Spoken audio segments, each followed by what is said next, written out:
The doomed Voyager glided silently through the vast emptiness of space, its sleek, reflective hull catching the light of the distant star it orbited. Inside, the ship buzzed with quiet efficiency as its crew prepared for what was being called the most significant diplomatic mission in human history. For the first time, a Zenari delegation had agreed to join a human starship, and the stakes could not have been higher. The Zenari were an enigmatic and advanced species whose recent first contact had left Earth's leaders scrambling to establish an alliance. Trust was fragile, understanding scarce, and the smallest misstep could doom relations before they began. Dax Harper wasn't thinking about any of that. As the ship's physical readiness officer, his job was to ensure the crew stayed fit and functional during their long mission. He had spent the morning supervising drills in the training bay, barking orders as human officers and a handful of other species recruits ran circuits and hoisted weighted bars. Now, showered and freshly uniformed, he headed toward the central observation deck, not expecting anything unusual. He rounded a corner and nearly collided with someone or something. Dax froze, blinking at the figure in front of him. She was tall, with a long, elegant frame that seemed almost unnaturally poised. Her skin shimmered faintly, a pale blue hue that deepened into silver at her fingertips. Her hair, or what he assumed was hair, was a cascade of fine tendrils that floated gently as though moved by an unseen current. She wore a Zenari uniform, a flowing, luminescent garment that shifted colors subtly with her movements. Her eyes, large and crystalline, locked onto his with a sharp intensity that made him feel as though she were dissecting him with her gaze. "Are you incapable of watching where you are walking?" she asked, her tone clipped and precise, her voice carrying a soft, musical cadence. Dax stepped back, his mouth opening and closing before he managed to respond.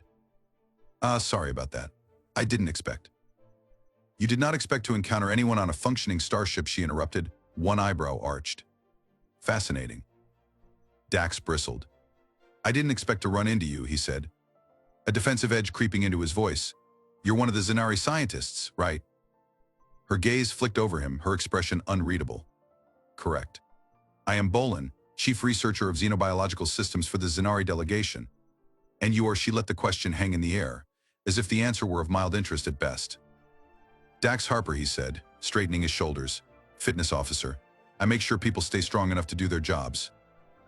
Bolin tilted her head slightly, her eyes narrowing. "An admirable vocation, I am sure. Physical optimization is a critical aspect of most species efficiency." "Right," Dax said, unsure if he'd just been complimented or dismissed. "And you're here to study us?" "Among other objectives," Bolin replied. "It is essential to understand the physical and psychological nuances of any species with whom we intend to collaborate. Humans are intriguing in their unpredictability." "Is that a nice way of saying messy?" Dax asked, unable to keep the sarcasm from his tone. Bolin's lips curved ever so slightly, an expression so fleeting Dax almost missed it. "Perhaps," she said, "but unpredictability has its merits, sometimes." Before he could respond, Bolin swept past him with the kind of fluid grace that made it look like she was gliding rather than walking. Dax watched her go, his mind racing. He'd never interacted with a Zenari before, and she'd left him feeling off balance. Was that how they all were? Cool, analytical, and just a little bit condescending? Or was it just her? Dax shook his head and continued on to the observation deck, where he found himself distracted for the rest of his shift. He replayed the encounter in his mind, annoyed at the way her sharp eyes seemed to see through him, but also fascinated. There was something about her presence, her confidence, her quiet intensity that stuck with him, even when he tried to focus on his work. The next time he saw Bolin was 2 days later, in the ship's common lab. He had been called in to assist with a minor mechanical issue involving one of the fitness machines, which had somehow ended up in the lab for examination. When he entered the room, he spotted her immediately. She was standing at a console, her fingers moving with precise efficiency across the interface. Her tendrils glowed faintly in rhythm with her movements, and Dax couldn't help but stare. "Can I help you with something, Officer Harper?" she asked without looking up, her tone as sharp as before. "Just here to fix this," he said, gesturing to the machine. "Don't mind me." "I assure you," Bolin said, still focused on her work, "I am not in the habit of minding irrelevant details." Dax muttered something under his breath as he began inspecting the machine, but his irritation didn't stop him from stealing glances at her. She worked with a kind of focus that was almost hypnotic, her every movement deliberate and precise. And yet, there was something almost fragile about her, a vulnerability that peeked through the cracks of her composure. "So what exactly are you researching?" he asked after a while, more to break the silence than out of genuine curiosity. Bolin glanced at him, her expression neutral. Currently, I am studying the effects of extended space travel on human physiology. Your species exhibits remarkable adaptability, but also a concerning disregard for its own limitations. Disregard, Dax repeated, frowning. We're resilient. Resilience and recklessness are not synonymous, she replied, though I suspect humans often confuse the two. Dax let out a short laugh. You've got us all figured out, huh? Hardly, Bolin said, turning back to her console. But I am learning. Despite her detached tone, Dax caught the faintest trace of amusement in her voice. It was enough to make him pause, his frustration softening into something else, something he wasn't sure he wanted to name. He didn't understand her, and she clearly didn't think much of him. But there was a spark there, a tension that made every interaction feel charged. He didn't know what to make of it yet, but he knew one thing for sure: Bolin wasn't just another alien scientist. She was something else entirely, and he couldn't seem to stay away. As the days went on, their paths continued to cross, sometimes by chance, sometimes he suspected by design. Each encounter was a clash of differences, an exchange of barbs and quiet observations that left Dax both irritated and intrigued. He had never met anyone like Bolin, and despite or perhaps because of their awkward beginnings, he found himself looking forward to the moments when their worlds collided. It wasn't much, but it was enough to make him wonder what might lie beyond the surface of their tentative connection. The environmental system's failure came out of nowhere. One moment, the Dune Voyager was operating as smoothly as ever, its systems humming in perfect harmony. The next, alarms blared across the ship, bathing the corridors in flashing red light. Dax Harper had been mid-workout, his shirt damp with sweat, when the emergency call crackled over his comm. Environmental controls compromised. All non-essential crew, report to designated shelters. Repeat, report to shelters immediately. His first instinct was to head to the main fitness bay, where he knew several of his trainees would be waiting for guidance. But as he left the gym, a harried lieutenant flagged him down, thrusting a handheld diagnostic pad into his hands. The Zenari scientist, Bolin, she said breathlessly, is in the systems bay. She's trying to stabilize the core environmental regulator. They need someone strong to help access the backup conduit. Dax blinked, barely catching the string of jargon that followed. I'm not an engineer. You don't have to be, the lieutenant snapped. You're going to be her hands. Go. With no time to argue, Dax sprinted toward the systems bay, his mind racing. He hadn't seen Bolin in days, not since their last awkward exchange in the common lab. What the hell was she doing in the heart of the ship during an emergency?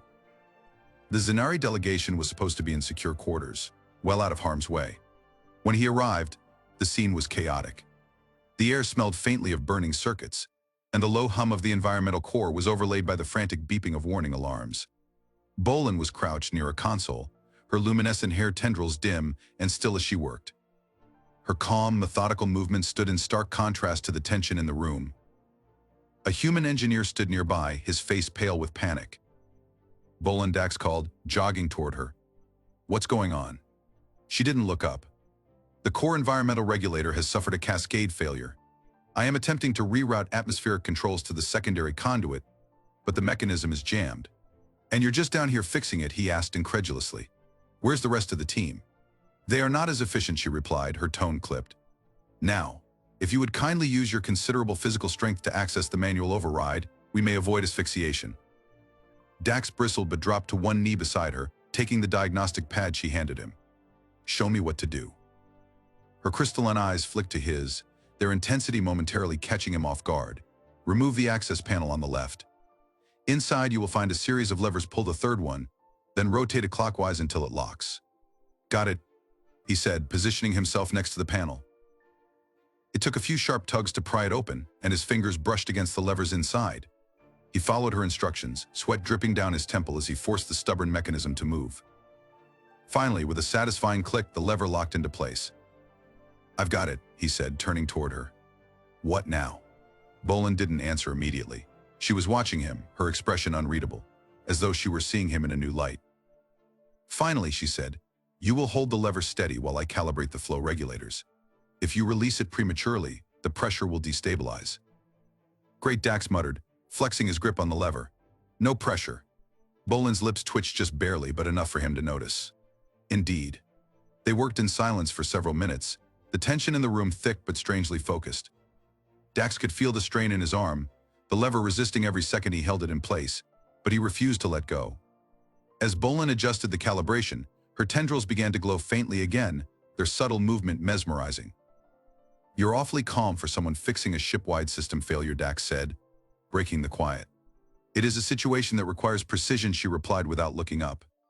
Panic would only hinder that. Sure, but most people would at least show a little stress. You're like a machine. Bolin glanced at him, one eyebrow arching. Is that meant to be a compliment? Not really, Dax admitted.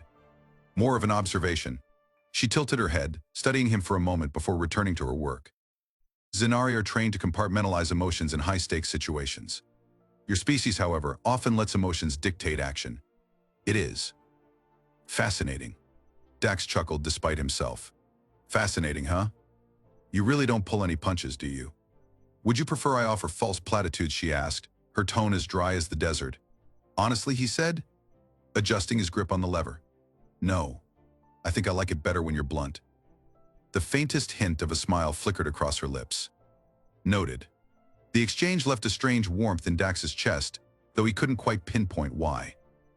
There was something refreshing about Bolin's unfiltered honesty, even if it came off as harsh. And beneath her sharp exterior, he could sense a flicker of curiosity, as though she were trying to figure him out just as much as he was trying to understand her. After another 10 minutes, Bolin straightened, her posture as precise as ever. The calibration is complete. You may release the lever. Dax let go, shaking out his arm as he stood. That's it? We're good. For now, she said, rising to her full height. The system should stabilize within the next few minutes. Glad to hear it, he said, running a hand through his sweat-damp hair.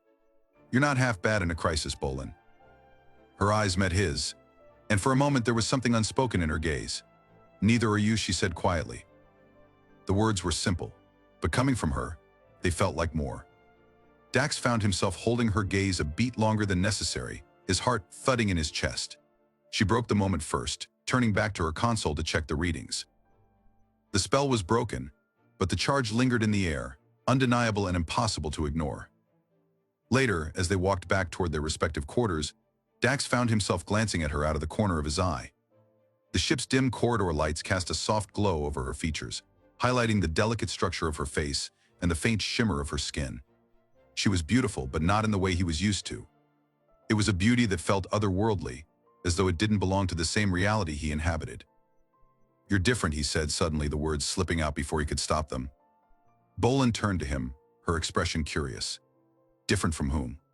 Everyone, he said, shrugging. From anyone I've ever met, you're, I don't know, unique. She studied him for a moment, her head tilted as though considering his words. I could say the same of you, Officer Harper. The response caught him off guard and he laughed softly. Dax. Just Dax. Very well. Dax. Her voice wrapped around his name in a way that made his chest tighten, and he knew, without fully understanding why, that this wasn't the end.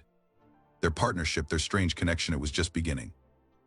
And for the first time in a long time, Dax felt like he was exactly where he was meant to be. The observation deck aboard the Dune Voyager was one of the few truly quiet places on the ship.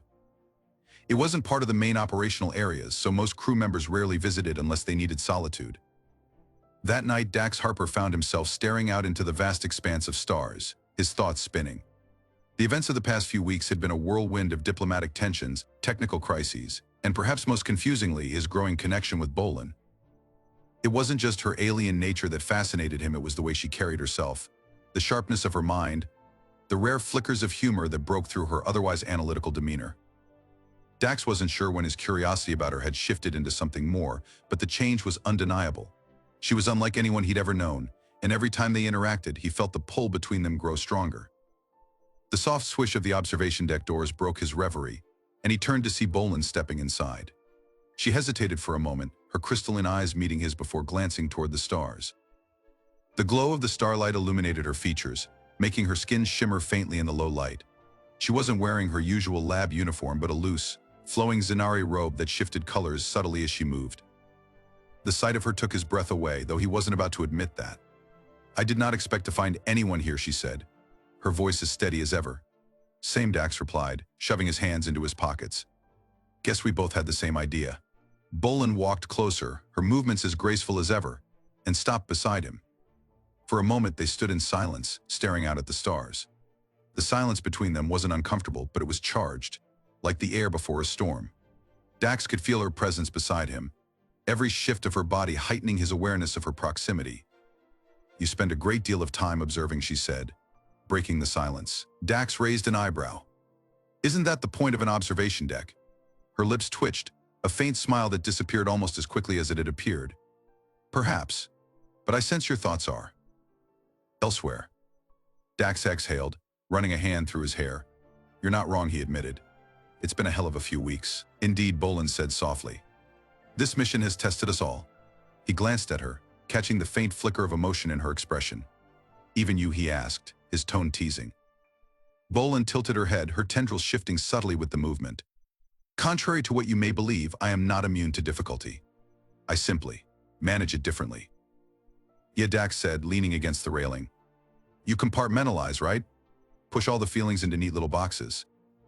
She turned to him then, her crystalline gaze locking onto his. "And you do not." "Not really," Dax admitted. "Humans are messy that way. We feel things, even when it's inconvenient." Bolin's gaze didn't waver. "Messiness is not inherently negative. It is intriguing." Dax chuckled, shaking his head. "Intriguing, huh? You've got a funny way of complimenting people." "It was not intended as humor," she said, her voice quiet but firm.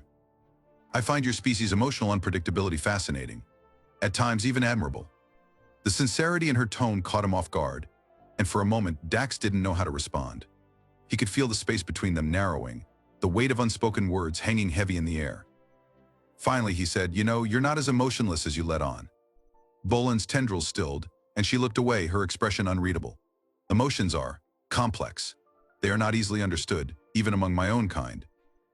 "That's not a bad thing," Dax said, his voice softening. "It just makes you real." She turned back to him, her crystalline eyes filled with something he couldn't quite name. Vulnerability? Curiosity? Whatever it was, it made his chest tighten. "Real," she repeated, as though testing the word. "Yeah," Dax said, his voice steady. "Real." The silence stretched between them again, but this time it felt different. Electric. Intimate. Dax could feel his pulse quicken as Bolin took a small step closer, her gaze flicking to his lips before quickly darting away. He wasn't sure if it was intentional or instinctive, but it sent a jolt of heat through him. "Dax," she said softly, his name rolling off her tongue in a way that made his stomach flutter. "Yeah," he asked, his voice barely audible. She hesitated, her tendrils shifting faintly, as though betraying her uncertainty. "There is something about you that I do not fully understand." Dax smiled, his confidence returning despite the tension between them. "That makes two of us." Her lips curved into the faintest smile, and before he could think better of it, he reached out, his fingers brushing against hers. Her skin was cool and smooth, and the contact sent a spark through him that he hadn't expected. Bolin stiffened slightly but didn't pull away. Instead, she looked down at their hands, her expression thoughtful. "This is new," she said quietly. "Yeah," Dax said, his voice equally soft. "For me too." Her gaze lifted to meet his, and for a moment the universe seemed to hold its breath. He leaned closer, slowly, giving her every opportunity to stop him. But she didn't. Her eyes fluttered shut as his lips brushed against hers, tentative at first, then deeper as she responded. Her kiss was unlike anything he had ever experienced, gentle yet electric. Her touch both tentative and sure, as though she were exploring an uncharted territory. When they finally pulled apart, Dax rested his forehead against hers, his breath coming in shallow gasps. That was he trailed off, searching for words that wouldn't come. Unexpected, Bolin finished for him, her voice trembling slightly. "In a good way," he asked, his tone half teasing, half hopeful. She smiled, a rare and genuine expression that made his heart skip a beat. "In a very human way." Dax laughed softly, his fingers brushing against hers again. "I'll take that." For the rest of the night, they stayed on the observation deck, talking in hushed tones as the stars stretched endlessly before them. Dax told her about his childhood on Earth, about the first time he had looked up at the night sky and dreamed of exploring the stars. Bolin shared pieces of her own world, its crystalline cities, its deep oceans, its intricate rituals. They were from different worlds, different species, but in those quiet hours, none of it mattered. By the time they left, the bond between them felt stronger, more real. Dax didn't know what the future held, but for the first time in years, he felt like he wasn't just wandering through life. He had found something worth holding onto, and he wasn't about to let it go. The Dune Voyager was quiet in the hours after the latest diplomatic meeting with the Zenari delegation. The tension among the human crew was palpable. Despite their shared mission to build bridges between species, the Zenari's inscrutable demeanor and their cautious, almost clinical approach to human unpredictability made genuine connection feel impossible. Dax Harper could sense the unease radiating through the ship as he made his way to the fitness bay, where he often went to clear his head. But tonight there was no clarity to be found. The problem wasn't the mission itself, though the stakes were high. It wasn't even the unrelenting demands of diplomacy. The problem, as far as Dax was concerned, was Bolin. Their connection had deepened in ways he hadn't anticipated. What had started as cautious curiosity had transformed into something undeniable.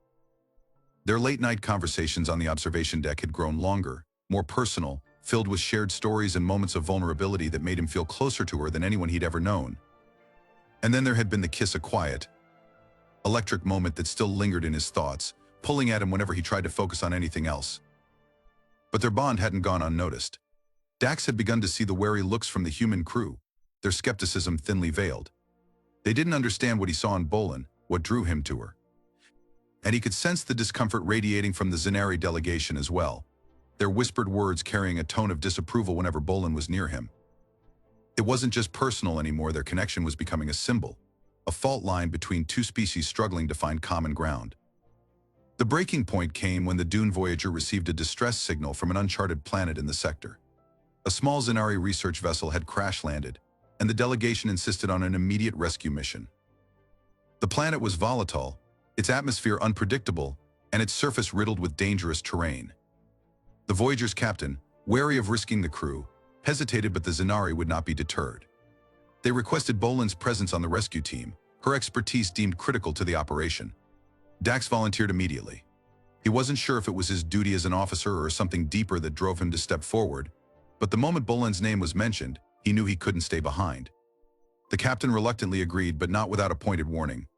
"Keep your focus on the mission, Harper," she said, her tone sharp. "This isn't the time for personal entanglements." Dax ignored the jab, his mind already racing as he prepared for the mission. The tension on the shuttle was thick as they descended toward the planet's surface. Bolin sat across from him, her crystalline eyes fixed on the datapad in her hands. She didn't look up, but Dax could feel the weight of her thoughts, her usually calm demeanor tinged with unease. When they landed, the situation was worse than they had anticipated. The research vessel was partially submerged in a swamp-like mire, its hull scorched and smoking. The air was thick and humid, making it hard to breathe even with filtration masks. The rescue team moved quickly, setting up equipment to stabilize the wreckage and extract the stranded Zenari crew. Dax and Bolin worked side by side, their movements efficient but tense. They didn't speak much, the weight of the mission leaving little room for anything but action. But every now and then their eyes would meet, and the unspoken connection between them would flare, as undeniable as the heat of the sun beating down on them. It was during the extraction that disaster struck. A sudden tremor rippled through the ground, followed by a deafening crack as a fissure opened beneath the wreckage. The ship groaned as it shifted, its supports collapsing into the swamp. Chaos erupted as the rescue team scrambled to save the remaining crew members before the vessel was swallowed entirely. Bolin Dax shouted, his voice cutting through the noise as he saw her near the edge of the fissure.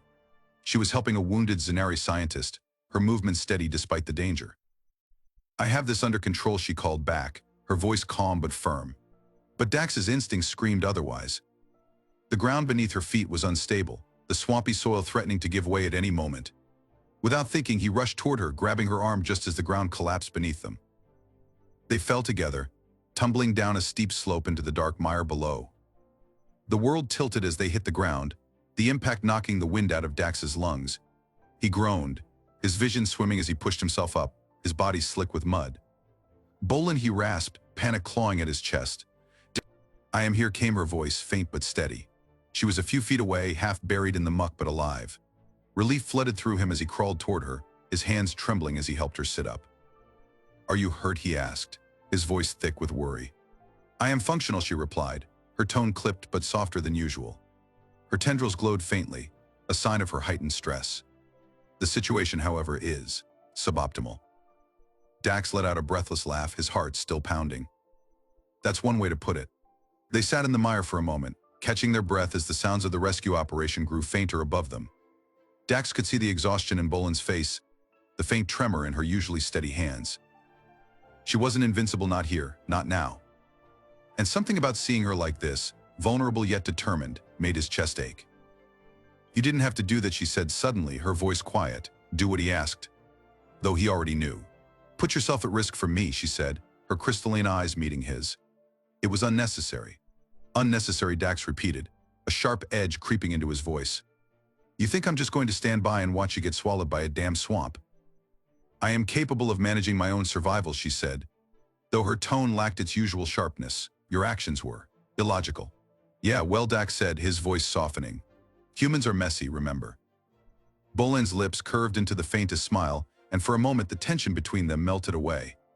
Indeed, she said, her voice tinged with something almost like affection. Dax reached for her hand, his fingers brushing against hers. Her skin was cool, her touch hesitant but steady. We're a team, Bolin, he said, his voice firm. That means I've got your back, no matter what. Logic be damned. She studied him for a long moment, her crystalline eyes searching his. Then, slowly, she nodded. Very well, she said. I accept your illogical dedication. Dax laughed softly, his thumb brushing against her knuckles. Glad to hear it. The moment stretched between them, the chaos of the mission fading into the background as they sat together in the mire. It wasn't perfect, it wasn't even close. But for the first time, Dax felt like they were truly on the same side, their differences no longer a barrier but a bridge. Whatever obstacles lay ahead, he knew they would face them together. And that, he thought, was more than enough. The Dune Voyager was quieter than usual in the aftermath of the rescue mission. The crew moved with a subdued energy, shaken but relieved after managing to save the stranded Zenari scientists. For Dax Harper, however, the world seemed anything but quiet. His mind raced with the memories of the planet the Fissure, the swamp, Bolin's steady gaze as they helped each other climb out of the chaos. It wasn't just the adrenaline that had left its mark, it was something far deeper, something that made his chest ache with both hope and fear. Bolin had been distant since their return to the ship, her usual calm demeanor almost icy. Dax had tried to talk to her during debriefings and in passing, but she had kept their interactions strictly professional. He didn't push her, he couldn't. There were rules, unspoken barriers between them, and he wasn't sure if crossing them again would shatter everything they had built. But the distance stung more than he expected, a quiet pain he carried with him as the days turned into a week. That evening, restless and unable to focus, Dax found himself heading to the observation deck. The vast stretch of stars outside the viewport usually helped clear his mind, but tonight the sight only amplified the gnawing feeling inside him. He leaned against the railing, staring out into the void, and let out a heavy sigh. You are troubled. The voice was soft, familiar, and entirely unexpected. Dax turned sharply to see Bolin standing at the entrance, her figure illuminated by the faint glow of the starlight. She wasn't wearing her lab uniform, but instead a simple Zenari robe, the flowing material catching the light and shifting between hues of silver and blue. For a moment he couldn't speak, his throat tightening at the sight of her. Bolin, he said finally, his voice rough. I didn't think you'd be here. I could say the same of you, she replied, stepping closer. Her movements were as graceful as ever, but there was a hesitancy in her posture that he hadn't seen before. Dax straightened, his heart pounding. What are you doing here? Bolin stopped a few feet away, her crystalline eyes locking onto his. I have been considering our recent interactions, she said carefully, and I find myself compelled to address them. Dax's pulse quickened. Okay, consider them addressed. Her lips curved slightly, though the expression was fleeting. You possess an impressive ability to deflect tension with humor. It's a gift, he said, trying to keep his tone light. But seriously, what's on your mind? Bolin hesitated, her gaze dropping to the floor for a moment before meeting his again. The connection between us, she said, her voice quiet but steady. It is unorthodox. Dax's chest tightened. That's one way to put it. It defies logic, she continued, her tone thoughtful. Our species are fundamentally different. Our cultures, our values, even the way we experience emotions. By all accounts, such a bond should be improbable, if not impossible. But it's not, Dax said, stepping closer. Is it? Bolin's gaze softened, her tendrils glowing faintly as they shifted. No, she admitted. It is not. The words hung between them, heavy with unspoken meaning. Dax could feel the tension in the air, the weight of everything they had left unsaid. He wanted to reach for her, to close the distance that felt both small and insurmountable, but he held back, afraid of pushing too far. I have spent my life valuing precision and understanding, Bolin said, her voice barely above a whisper. But with you, I find myself in unfamiliar territory. You unsettle me. Dax blinked, unsure whether to take that as a compliment or a warning. Unsettle you how? You evoke emotions I cannot quantify, she said, her crystalline eyes meeting his. Emotions I do not fully understand. And yet, I do not wish to avoid them. The confession hit him like a wave, his chest tightening as he processed her words. Bolin, he said, his voice steady despite the storm inside him. You don't have to understand everything right now. Sometimes, you just have to feel it. She tilted her head, her expression thoughtful. Feel it, she repeated, as though testing the words. Dax stepped closer, his movements slow and deliberate, giving her every chance to step away. She didn't. Her gaze stayed fixed on him, her tendrils glowing brighter as he reached out, his fingers brushing against hers. The contact sent a jolt through him, a spark of warmth that chased away the doubt lingering in his mind. Do you feel this, he asked softly, his voice barely above a whisper. Bolin's breath hitched, her fingers tightening around his. Yes, she said, her voice trembling. I feel it. Dax smiled, his heart swelling. Then that's enough. For a moment they simply stood there, their hands entwined, the universe stretching endlessly around them. The barriers between their worlds, their cultures, their species, seemed to fade, leaving only the undeniable connection between them. Dax could see the vulnerability in Bolin's eyes, the quiet courage it had taken for her to come here, to open herself to something so unfamiliar. And in that moment he knew he would do anything to protect what they had found. I don't know where this is going, he said, his voice steady. But I know I don't want it to stop. Bolin's lips curved into the faintest smile, her tendrils shifting slightly as she stepped closer. Nor do I, she said, her voice firm despite the emotion behind it. But this path will not be easy. There are obstacles. Let them come, Dax said without hesitation. We'll face them together. Her smile grew, and for the first time he saw something in her gaze that he hadn't seen before: hope. It was a fragile thing, but it was real, and it made his chest ache with the intensity of it. Without thinking, he leaned down, his lips brushing against hers in a kiss that was both tender and electric. She responded immediately, her touch hesitant at first, but growing more confident as she leaned into him, her hands resting against his chest. The kiss deepened, the connection between them sparking to life like a flame catching fire. It wasn't just passion, it was understanding, a merging of two worlds that had once seemed so far apart. When they finally broke apart, both of them were breathless, their foreheads resting together as they tried to steady themselves. Dax, Bolin said softly, her voice trembling. This is unlike anything I have ever known. Same here, he said, his hand brushing against her cheek. But I think that's what makes it worth it. She nodded, her tendrils glowing faintly as she pulled back just enough to look into his eyes. If we are to pursue this, we must be prepared for resistance. Dax grinned, his confidence unwavering. Resistance doesn't scare me, he said. Not if I've got you. Bolin's smile returned, brighter this time, and she reached for his hand, her fingers entwining with his. Then let us face it together, she said.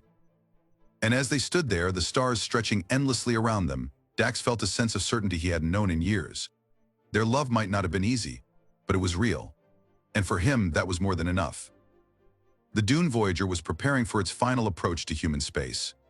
The ship buzzed with a sense of accomplishment after weeks of tense negotiations and countless moments where everything seemed on the verge of collapse. The diplomatic mission with the Zenari had succeeded. An alliance, tentative but promising, had been formed. The crew moved with a purpose that mirrored the relief on their faces, but for Dax Harper, the end of the mission was bittersweet. He stood on the observation deck, his hands braced against the railing as he stared out at the endless stretch of stars. The quiet hum of the ship filled the silence, a backdrop to the storm of emotions swirling inside him. This should have been a moment of triumph, but all he could think about was what came next. The thought of returning to Earth, of resuming his life as though everything hadn't changed, felt hollow. Because everything had changed. Bolin had changed it.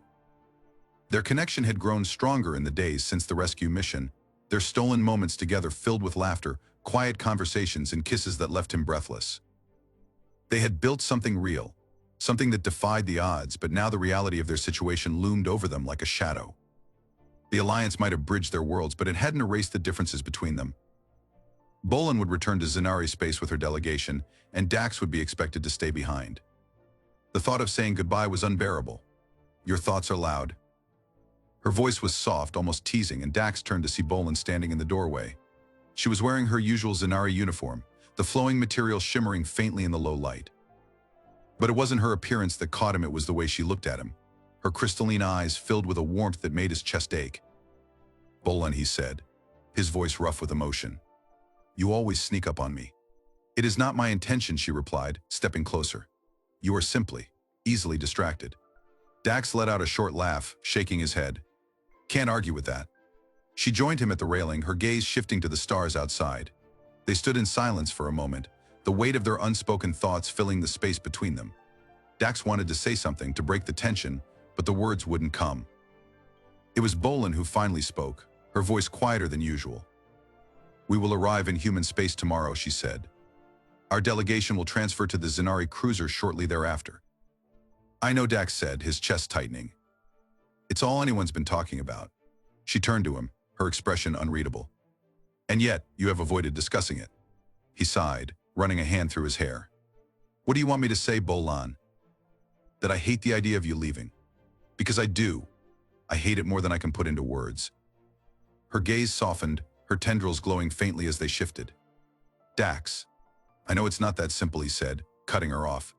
You have your responsibilities and I have mine. I get it. But that doesn't make it any easier. Bolin hesitated, her hands resting lightly on the railing. You are correct, she said. It is not simple. But simplicity is not what I seek.